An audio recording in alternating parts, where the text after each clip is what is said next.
আসসালামু আলাইকুম রহমতুল্লাহ প্রিয় ভিউয়ার্স।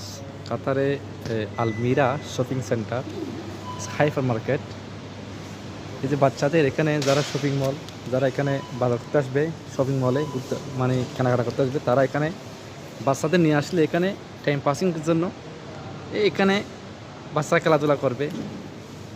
এই যে এদিক দিয়ে ঢুকবে, এখান দিক দিয়ে ঢুকবে, এখানে বাচ্চারা খেলাধুলা করবে। এখানে টেবল আছে, পড়ালেখা, ছোটো গাড়ি, ওখানে ফালাফালি করবে, জাম্পিং এখানে আছে আরও। এই যেখানে জিরাফ, বাচ্চাদের খেলাধুলা, এখানে লাফালাফি, জাম্পিং, রাবার জ্যাম, এখানে ইয়ে আছে, এই যে বাবেল বেলুন, এখানে ইয়ে আছে। এখানে হলো মোট কথা বাচ্চারা এখানে খেলাধুলা করবে, এখানে সময় টাইম পাস করবে। এই যে এখানে অনেক খেলাধুলা আছে। এরকম যদি আরও ভিডিও পেতে চান, চ্যানেলটি সাবস্ক্রাইব করে পেজটি ফলো দিয়ে পাশে থাকবেন। ধন্যবাদ। আসসালামু আলাইকুম রহমতুল্লাহ।